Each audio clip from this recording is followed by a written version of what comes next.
ओम नमो भगवते वासुदेवाय। प्रिय भक्तगणों, आइए सुनते ही श्रीमद् भागवत महापुराण की कथा।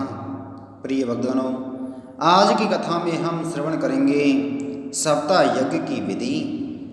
श्री सनक आदि कहते हैं, नारद जी, अब हम आपको सप्ताह श्रवण की विधि बताते हैं। यह विधि प्राय लोगों की सहायता और धन से साध्य कही गई है। पहले तो यत्न पूर्वक ज्योतिषी को बुलाकर मुहूर्त पूछना चाहिए तथा विवाह के लिए जिस प्रकार धन का प्रबंध किया जाता है उसी प्रकार ही धन की व्यवस्था इसके लिए करनी चाहिए।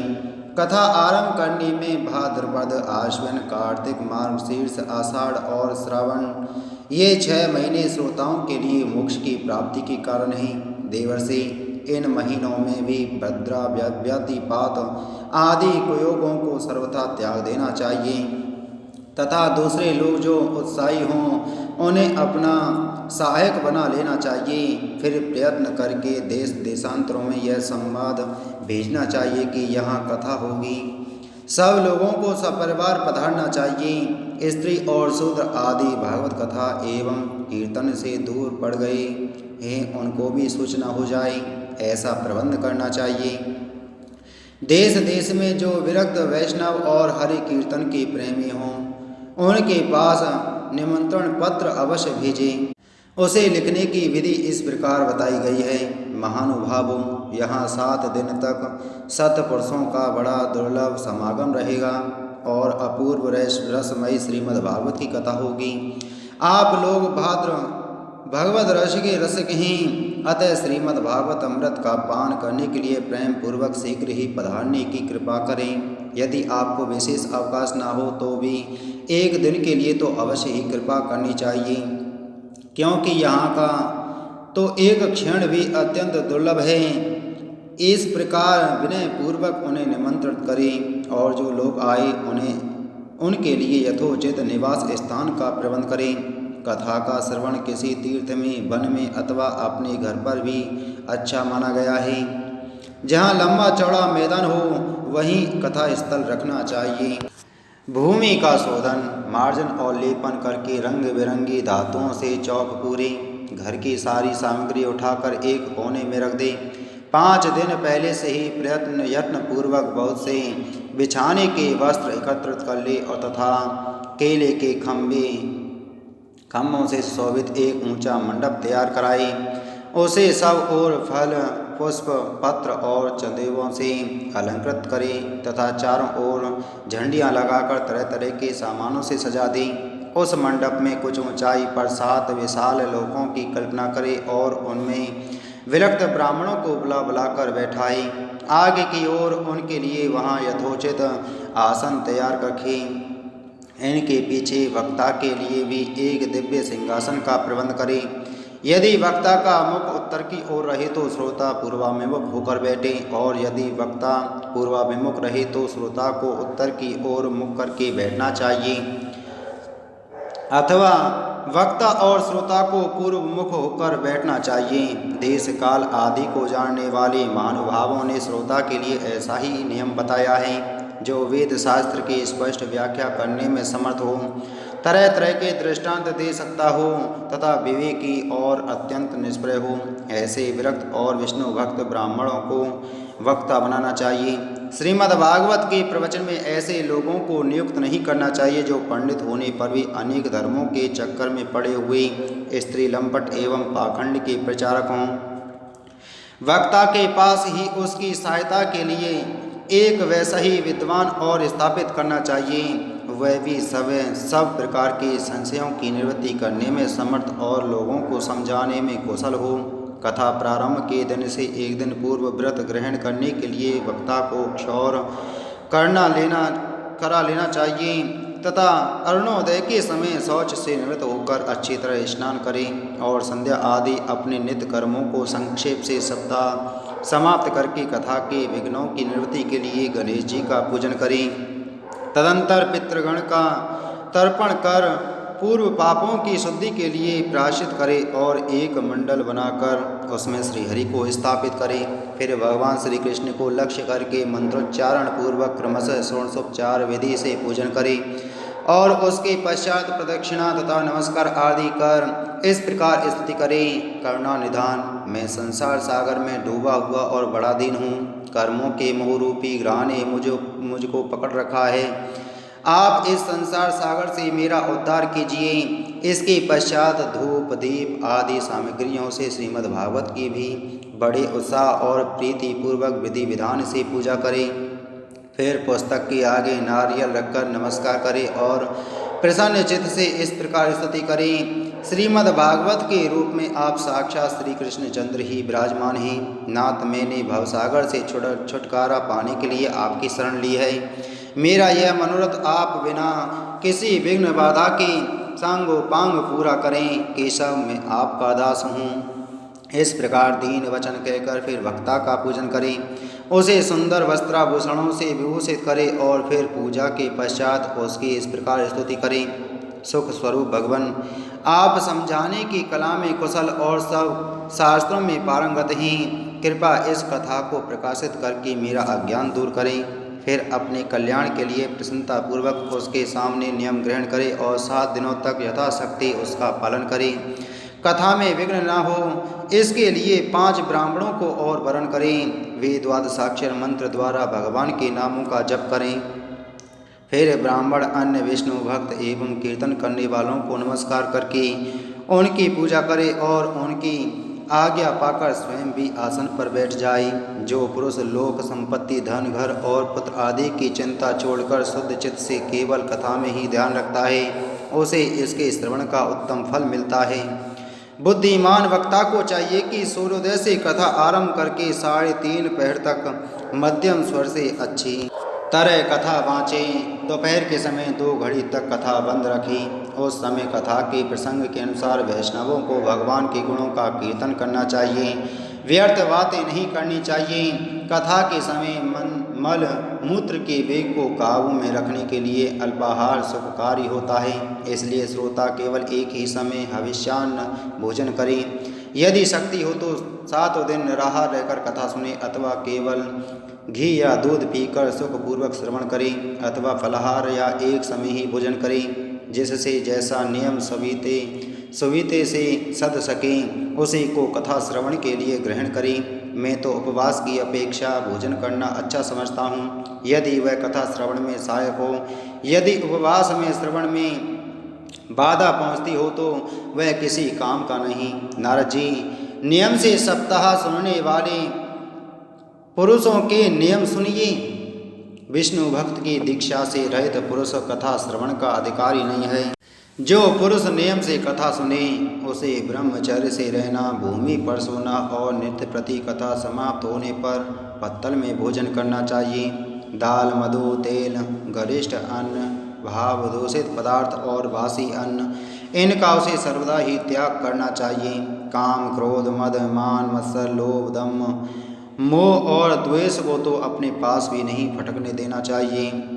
वह वेद, वैष्णव, ब्राह्मण, गुरु, गौ सेवक तथा स्त्री, राजा और महापुरुषों की निंदा से भी बचें। नियम से कथा सुनने वाले पुरुष को रजस्वला स्त्री, अंत्यज, मलेच्छ, पतित, गायत्रीहीन, द्विज, ब्राह्मणों से द्वेष करने वाले तथा वेद को न मानने वाले पुरुषों से बात नहीं करनी चाहिए।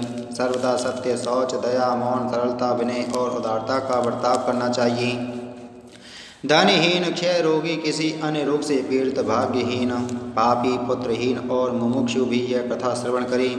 जिस स्त्री का रजो दर्शन रुक गया हो, जिसके एक ही संतान होकर रह गई हो, जो बाँझ हो, जिसकी संतान होकर मर जाती हो अथवा जिसका गर्भ गिर जाता हो, वह यत्न पूर्वक इस कथा को सुने।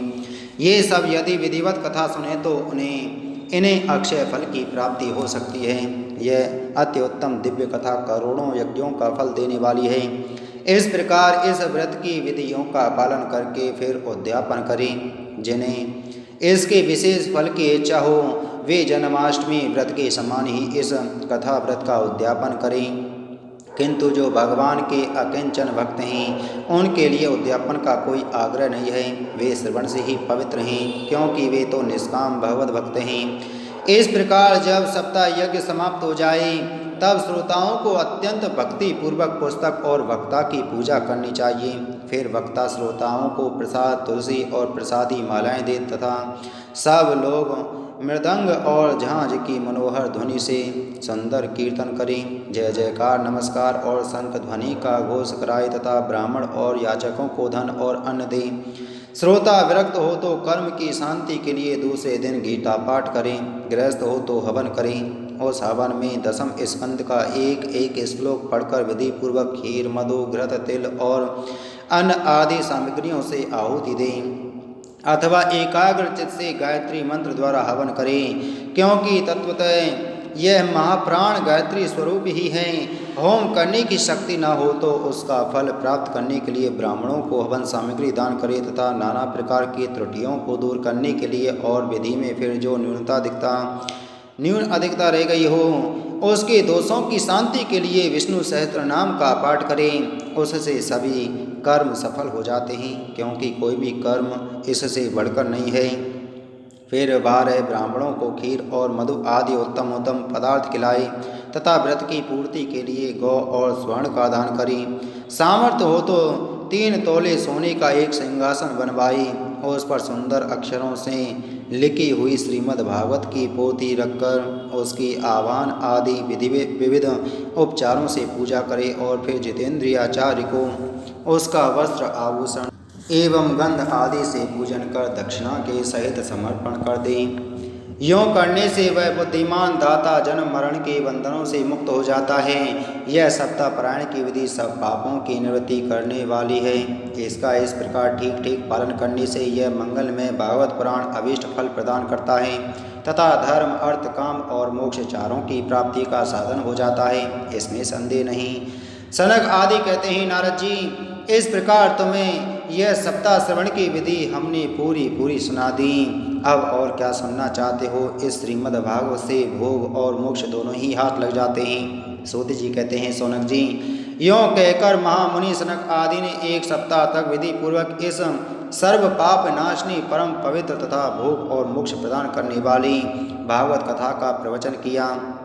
सब प्राणियों ने नियम पूर्वक इसे श्रवण किया।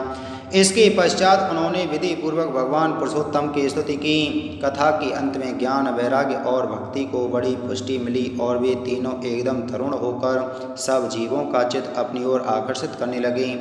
अपना मनोरथ पूरा होने से नारद जी को भी बड़ी प्रसन्नता हुई। उनके सारे शरीर में रोमांच हो आया और वे परमानंद से पूर्ण हो गए। इस प्रकार कथा के श्रवण कर भगवान के प्यारे नारद जी हाथ जोड़कर प्रेम गदगद वाणी से सनक आदि से कहने लगे। नारद जी ने कहा, मैं धन्य हूँ, आप लोगों ने करुणा करके मुझे बड़ा ही अनुग्रहित किया है। आज मुझे सर्व पापहारी भगवान श्री हरि की ही प्राप्ति हो गई है।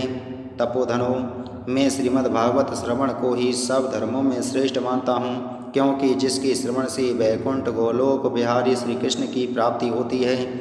सूत जी कहते हैं, सौनक जी, वैष्णव श्रेष्ठ नारद जी यों कह ही रहे थे कि वहाँ घूमते फिरते योगेश्वर सुखदेव जी आ गई। कथा समाप्त होते ही व्यास नंदन से सुखदेव जी वहाँ पधारे।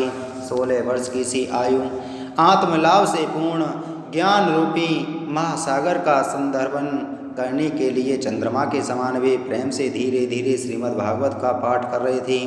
परम तेजस्वी से सुखदेव जी को देखकर सारे सभासद झटपट खड़ी हो गई और उन्हें एक ऊंचे आसन पर बैठाया। फिर देवर्षि नारद जी ने उनका प्रेम पूर्वक पूजन किया। उन्होंने सुखपूर्वक बैठकर कहा, आप लोग मेरी निर्मल वाणी सुनिए। श्री सुखदेव जी बोले, रसिक एवं भावुक जन, यह श्रीमद् भागवत वेद रूप कल्प वृक्ष का परिपक्व फल है। श्री सुखदेव रूप सुख के मुख का संयोग होने से अमृत रस से परिपूर्ण है। यह रस ही रस है, इसमें ना छिलका है ना गुठली। यह इसी लोक में सुलभ है। जब तक शरीर में चेत न रहे तब तक आप लोग बार बार इसका पान करें। महामुनि व्यास देव ने श्रीमद् भागवत महापुराण की रचना की है। इसमें निष्कपट निष्काम परम धर्म का निरूपण है। इसमें शुद्धांतकरण सत्पुरुषों के जानने योग्य कल्याणकारी वास्तविक वस्तु का वर्णन है, जिससे तीनों तापों की शांति होती है।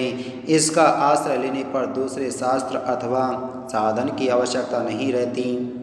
जब कभी पुण्यात्मा पुरुष इसके श्रवण की इच्छा करते हैं तभी ईश्वर अविलंब उनके हृदय में अवरुद्ध हो जाता है। यह भागवत प्राणों का तिलक और वैष्णवों का धन है। इसमें परमहंसों के प्राप्य विशुद्ध ज्ञान का ही वर्णन किया गया है तथा ज्ञान वैराग्य और भक्ति के सहित निवृत्ति मार्ग को प्रकाशित किया गया है। जो पुरुष भक्ति पूर्वक इसके श्रवण पठन और मनन में तत्पर रहता है वह मुक्त हो जाता है। यह रस स्वर्गलोक सत्यलोक कैलाश और वैकुंठ में भी नहीं है। इसलिए भाग्यवान श्रोताओं, तुम इसका खूब पान करो, इसे कभी मत छोड़ो। सूत जी कहते हैं, श्री सुखदेव जी इस प्रकार कह ही रहे थे कि उस सभा के बीचों बीच प्रहलाद, बलि, उद्धव और अर्जुन आदि पार्षदों के सहित साक्षात श्री हरि प्रकट हो गए। तब देवर्षि नारद ने भगवान और उनके भक्तों की यथोचित पूजा की।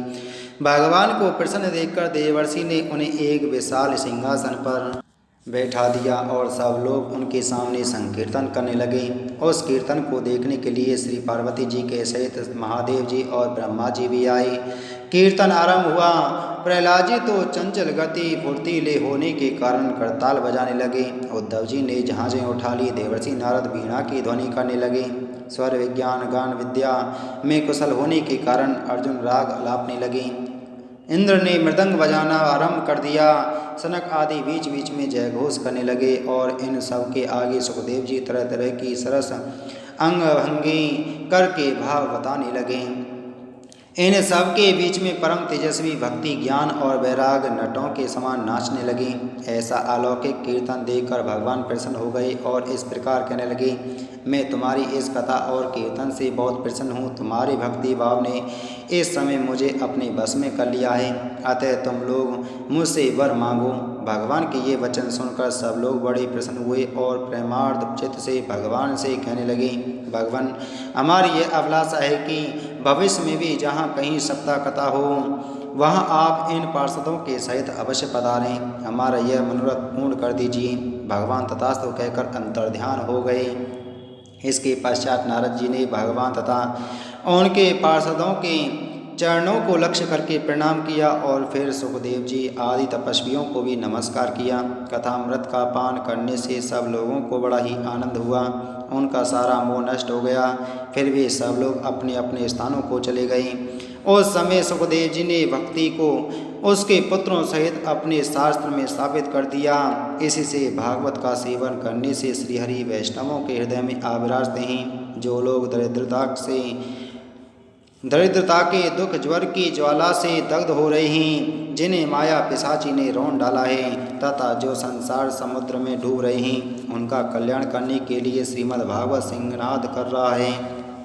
सौनक जी ने पूछा, सूत जी, सुखदेव जी ने राजा परीक्षित को, गोकर्ण ने धुंधकारी को और सनक आदि ने नारद जी को किस किस समय यह ग्रंथ सुनाया था, मेरा यह संशय दूर कीजिए। सूत जी ने कहा, भगवान श्री कृष्ण के स्वधाम गमन के बाद कलयुग के 30 वर्ष से कुछ अधिक बीत जाने पर भाद्रपद मास की शुक्ला नवमी को सुखदेव जी ने कथा आरंभ की थी। राजा परीक्षित की कथा सुनने के बाद कलयुग के 200 वर्ष बीत जाने पर आषाढ़ मास की शुक्ला नवमी को गोकर्ण जी ने यह कथा सुनाई थी।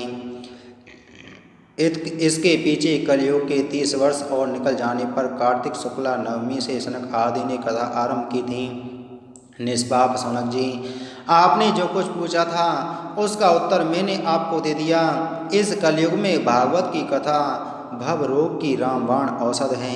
संतजन, आप लोग आदरपूर्वक इस कथा अमृत का पान कीजिए। यह श्री कृष्ण को अत्यंत प्रिय, संपूर्ण पापों का नाश करने वाला, मुक्ति का एकमात्र कारण और भक्ति को बढ़ाने वाला है। लोक में अन्य कल्याणकारी साधनों का विचार करने और तीर्थों का सेवन करने से क्या होगा। अपने दूत को हाथ में पास लिए देखकर यमराज उसके कान में कहते हैं, देखो, जो भगवान की कथा वार्ता में मत हो रहे हों उनसे दूर रहना। मैं औरों को ही दंड देने की शक्ति रखता हूँ, वैष्णवों को नहीं। इस असार संसार में विषय रूप विषय की विष की आसक्ति के कारण व्याकुल बुद्धि वाले पुरुषों अपने कल्याण के उद्देश्य से आधे क्षण के लिए भी इस सुख कथा रूप अनुपम सुधा का पान करो। प्यारे भाइयों, निंदित कथाओं से युक्त कुफत में व्यर्थ ही क्यों भटक रहे हो? इस कथा के कान में प्रवेश करते ही मुक्ति हो जाती है। इस बात के साक्षी राजा परीक्षित हैं। श्री सुखदेव जी ने प्रेम रस के प्रभाव में स्थित होकर इस कथा को कहा था। इसका जिसके कंठ से संबंध हो जाता है वह वैकुंठ का स्वामी बन जाता है। सौनक जी, मैंने अनेक शास्त्रों को देखकर आपको यह परम गोप्य रहस्य अभी अभी सुनाया है।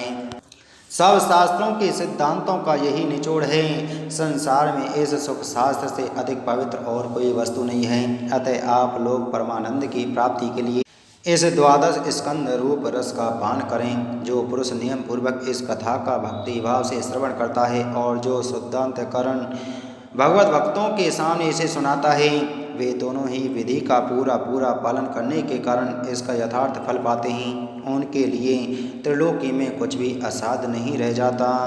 इति श्री पद्म पुराणे उत्तरखंडे श्रीमद्भागवत महात्म्ये श्रवण विधि कथनम नाम षष्ठो अध्याय संपूर्णम। बोलो श्रीमद्भागवत महापुराण की जय। बोलो श्री कृष्ण चंद्र भगवान की